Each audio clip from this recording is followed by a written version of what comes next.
Today, Lebanon finds itself at the center of escalating regional tensions after a series of Israeli operations targeting Hezbollah leadership in southern Beirut. The events have triggered military mobilizations, political statements, and international responses. Welcome to our special coverage, which brings us updates from the ground, official statements, and reactions from key political figures in Lebanon, Israel, and beyond.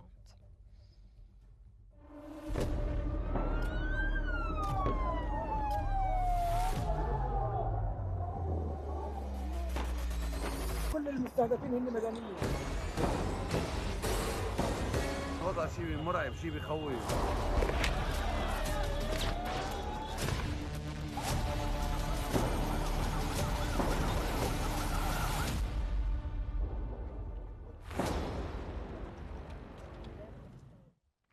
The Lebanese Ministry of Health announced that 5 persons were killed and 28 others were injured as a result of the Israeli airstrike on Beirut's southern suburb.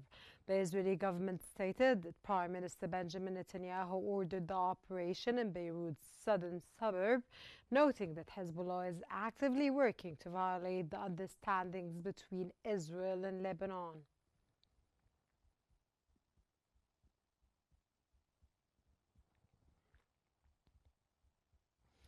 An airstrike struck the Haret Here area. Israeli army spokesperson said the strike allegedly targeted a senior Hezbollah member. In a separate attack, an Israeli drone reported hit a vehicle in the southern Lebanon of Aita al-Shab and in the Beit Jbeil district.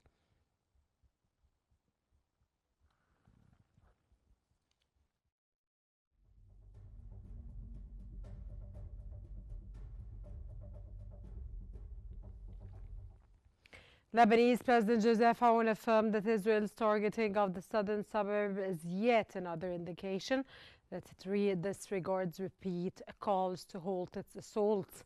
Aoun called on the international community to intervene to stop Israeli attacks on Lebanon in order to prevent any escalation that could reignite tensions in the region. He renewed his call for the international community to assume its responsibility and intervene firmly and seriously to put an end to the aggression against Lebanon.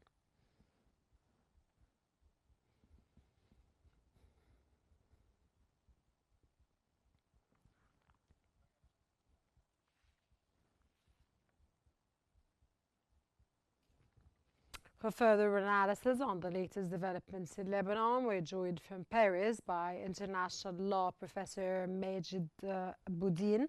Welcome to Qnews special coverage, sir. And how might Israel's airstrikes on Beirut's southern suburbs affect the stability of Lebanon and the broader region, given President Aoun's condemnation?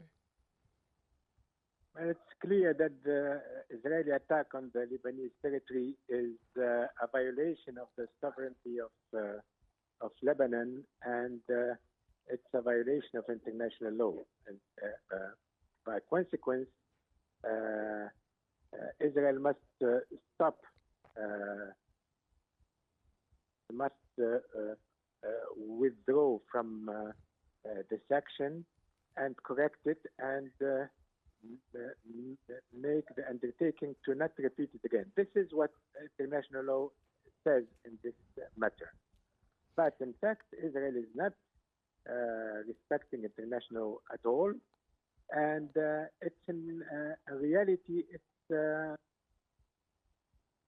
this is diminishing the role of and undermining the role of the peace process, the ceasefire, the Lebanese authorities and the Lebanese state on its territory. If there is a dispute or claim against what Hezbollah is doing, it's up to the Lebanese state to do it and not to Israel. And the Lebanese state has committed itself towards the international community to calm Hezbollah and to have a control on all arms in Lebanon. So if Israel is keen to obtain it must refrain from attacking itself, and it must leave the Lebanese authorities to do it and the Lebanese state to do it. But by doing that, it means that they don't want to do it. They want to have the government of Netanyahu wants to have this turbulence in the region going in a permanent way. And it means that they don't want the stability.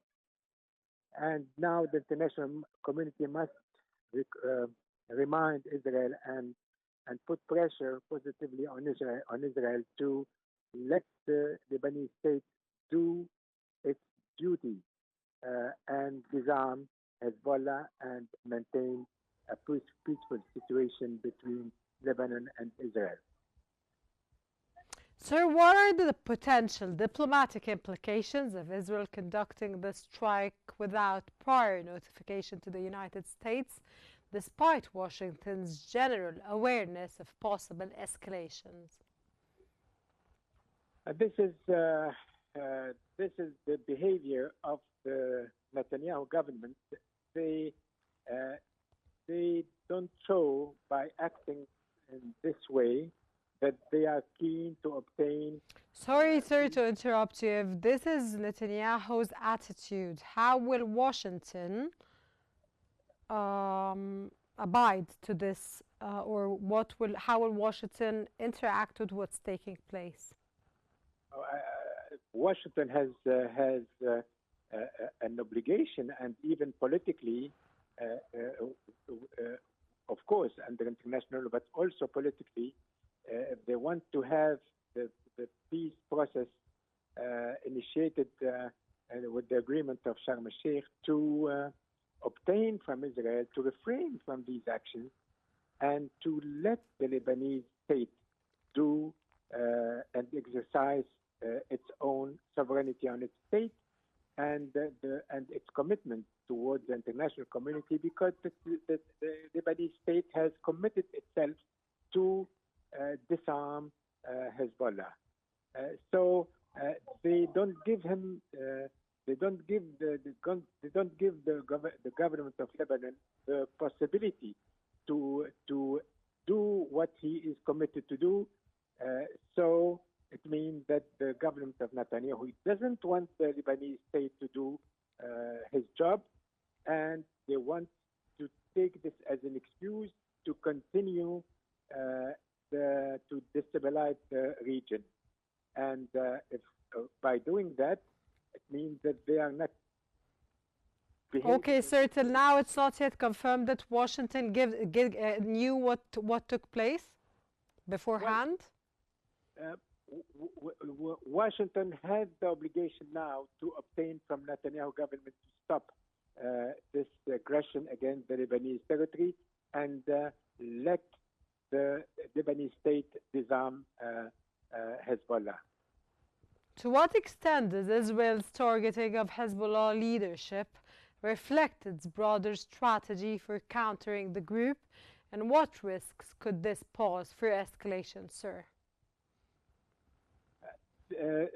This kind of situation is creating further escalation because the government, the government of Lebanon, is launching its own plan to obtain the disarmament of Hezbollah, and the government of Netanyahu is intervening in this process by attacking the chiefs of Hezbollah. They know that they will have a reaction from Hezbollah, and then the escalation will begin again and will resume again. So this is a play where the government of Netanyahu needs to obtain a reaction from Hezbollah, like he needs to obtain a reaction from Hamas.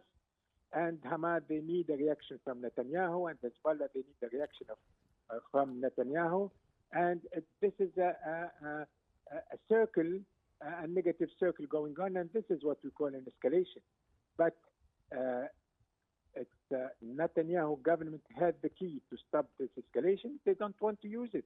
It means that they don't want to have a peaceful situation in the area, and they want to continue this escalation because this is a way how they continue in the government, because they don't want to face. They will face an election not in a long in a few months now, and they want to keep going on. And this is why now the United States government, the United States administration they have the power to stop Netanyahu from doing that, and they will, if they don't. Sir, we got your point, and thank you very much from Paris. That was Majid Bouden, the international law professor. Thank you very much for joining us on Qnews. Israel's defense minister, Israel Katz, has vowed that the country will continue to take action against any threats following a strike in Beirut that targeted Hezbollah military chief Haytham Ali al-Tabtabi. Katz added, whoever raises a hand against Israel, that hand will be cut off, and emphasized that alongside Prime Minister Benjamin Netanyahu, he is committed to maintaining a policy of maximum enforcement in Lebanon and elsewhere. He stressed that Israel will not allow a return to the situation that existed prior to October the 7th, 2023.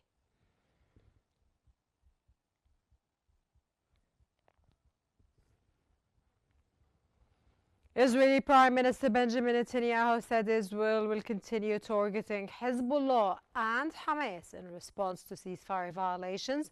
Netanyahu said Israel continues to target terrorism on multiple fronts, noting that the Israel Defense Forces struck in Lebanon over the weekend and will take all necessary measures to prevent Hezbollah from rebuilding its capacity to threaten the country. The Israeli Air Force carried out airstrikes against Hezbollah positions across Lebanon and killed 2 members of the group in drone strikes in the country's south.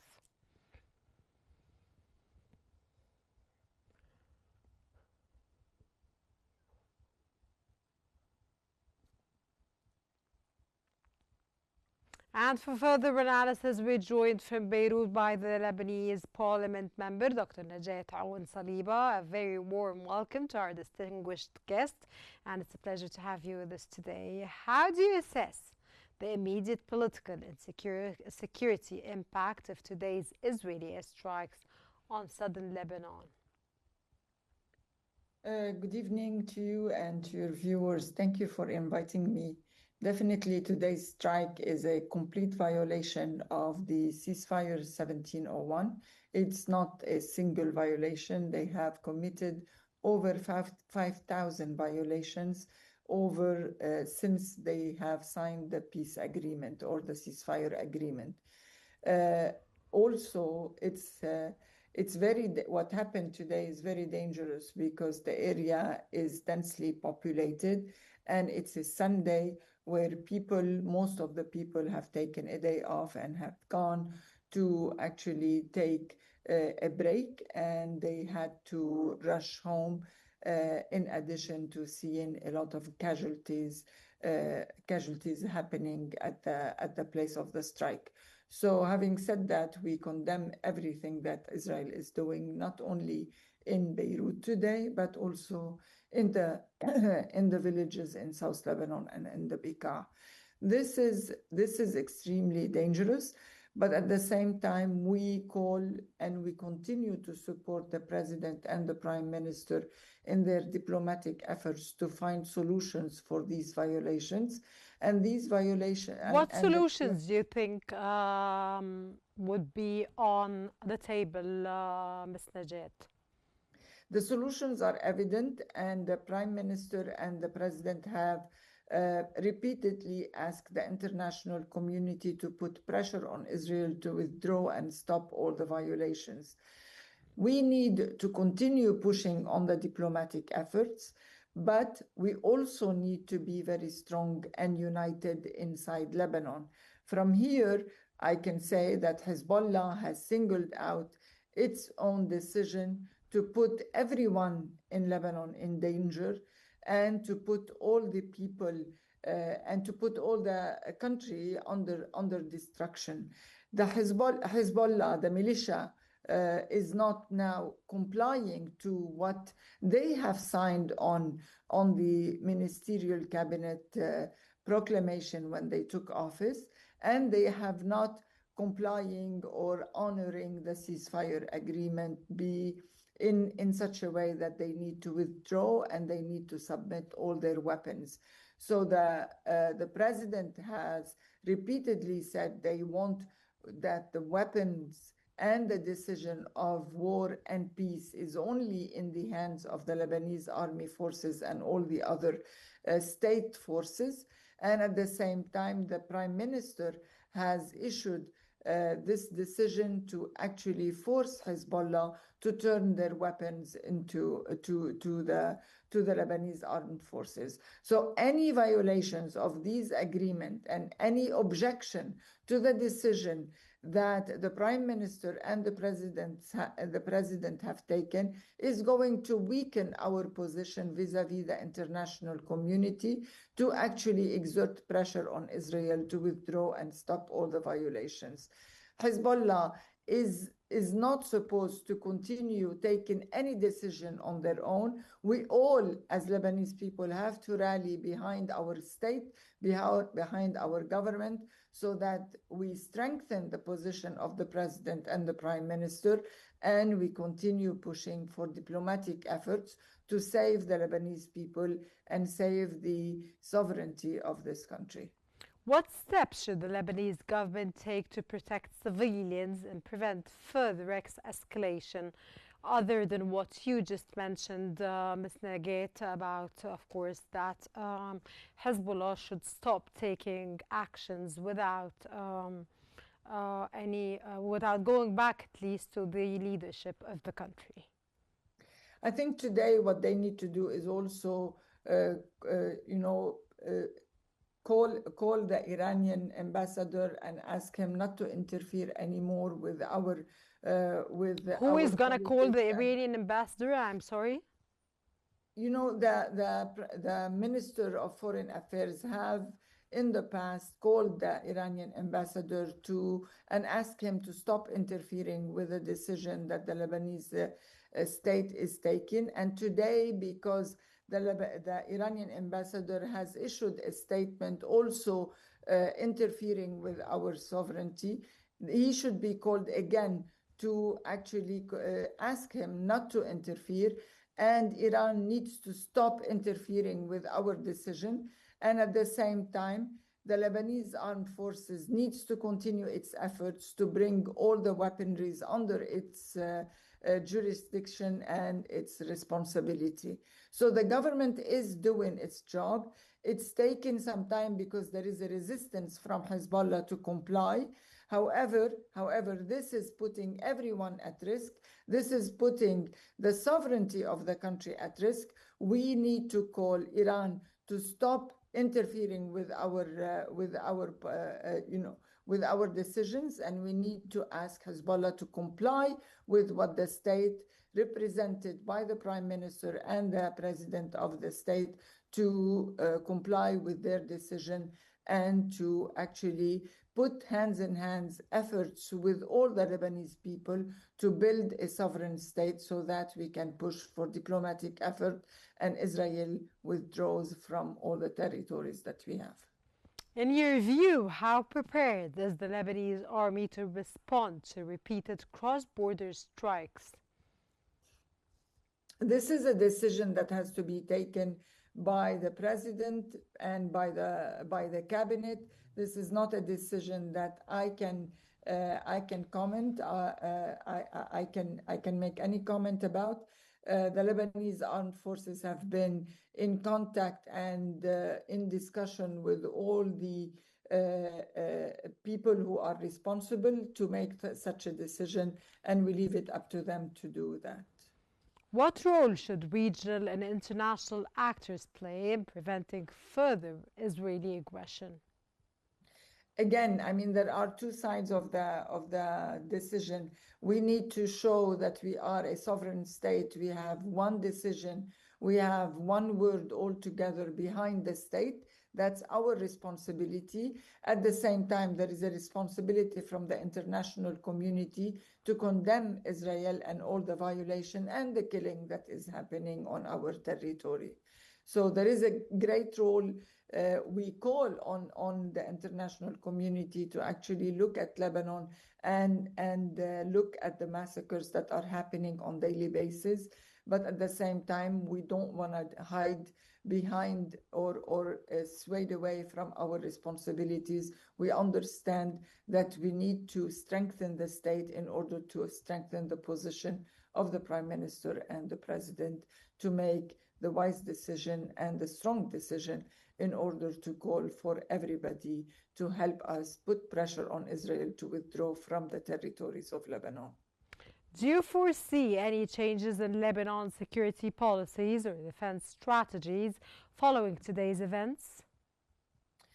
Well, I hope, I'm not sure, we leave it up to the cabinet to decide on what strategy they need to make. We as parliamentarians, we call on Hezbollah to turn in its weapons as soon as possible so that the Lebanese armed forces takes control of all of the whole country, and at the same time this will strengthen our position as Lebanese to be united behind a state, because what is important for us is to build a state, a strong state, so that Lebanon can take again its important role in the region. Ms. Najat from Beirut, that was Dr. Najat Aoun Sariba, the Lebanese Parliament member. Thank you very much for joining us on Q News, and thank you very much for your valuable, informative knowledge. Thank you very much for being with us and for your time. Channel 14 revealed that Israel is moving from relatively limited attacks to waves of attacks in Lebanon. The Hebrew language Channel 14 indicated that it is not unlikely for the attacks to intensify, potentially leading to a full escalation or the disarmament of Hezbollah. It added that Israel appears to be raising its level of alert while repositioning itself in preparation for a new round of violence amid increasing ceasefire violations in Gaza and Lebanon and heightening rhetoric towards Iran.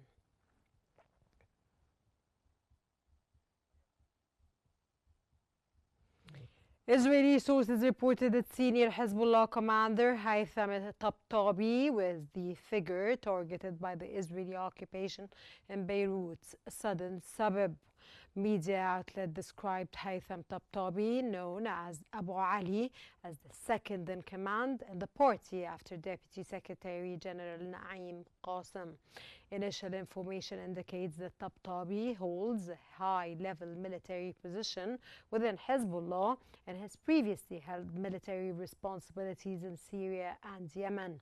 The Israeli army carried out an airstrikes on the Haret Hirik area in Beirut, targeting Tabtabi, who is known as Abu Ali.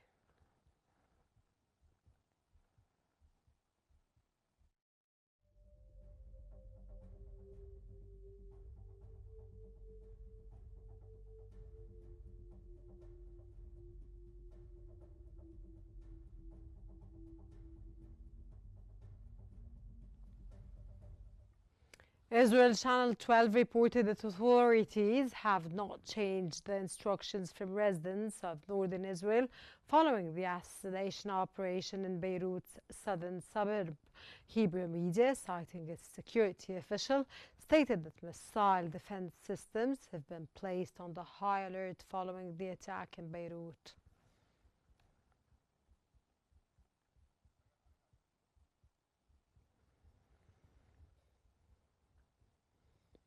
For further analysis, we're joined from Beirut by the political analyst Khalid Azzeddin. Welcome to Q News, sir, and it's a pleasure to have you with us. Mr. Zain Deen with Israel, claiming it killed Hezbollah's number 2, Haytham Tabtabi. Does this strike mark a new phase of war or the collapse of last year's ceasefire? Good evening. Sorry, I don't have much time, but ever since the war started in Gaza and the 7th of October, and with Hezbollah entering the conflict with them, they took a decision to attack all the resistance factions, and yeah, they have started to attack all their strategic tracks and their infrastructure and so on. And now Israel is assassinating more officials and leaders and even civilians and the officials of Hezbollah. And Israel doesn't have anything to stop it. They have international cover and they have the US support. And so this is actually a threat on the Lebanese people, and they think that Israel thinks that the resistance factions actually threatens their people. And now what Israel is doing is because they know Lebanon isn't ready to face them just yet. How credible is Israel's assertion that Hezbollah is rebuilding military capabilities when Beirut insists the group is honoring the truce? And Israeli Prime Minister Benjamin Netanyahu said Israel will continue targeting Hezbollah and Hamas in response to ceasefire violations. How do you read this, sir?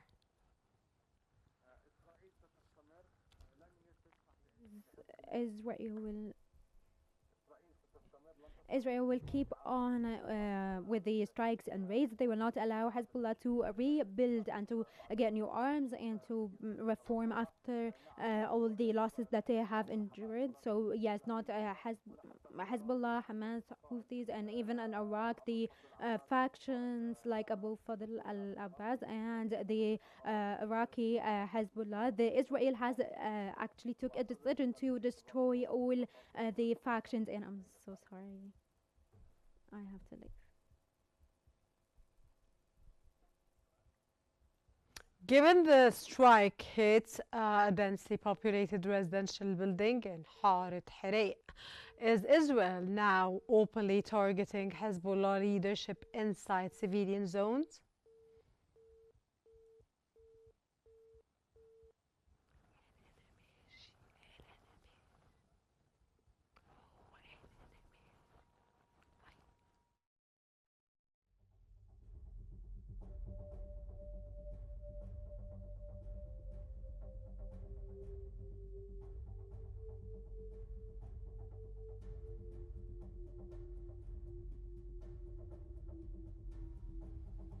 From Beirut, that was Khalid Zain Deen, the political analyst. Thank you very much for joining us on Q News. This brings us to the end of our special coverage for tonight. For more stories and live updates, follow Q News on YouTube, Facebook, X, Instagram, and TikTok at Q News EG. And for all of us here, thank you very much for watching, and stay tuned for more updates and more news and analysis on Q News.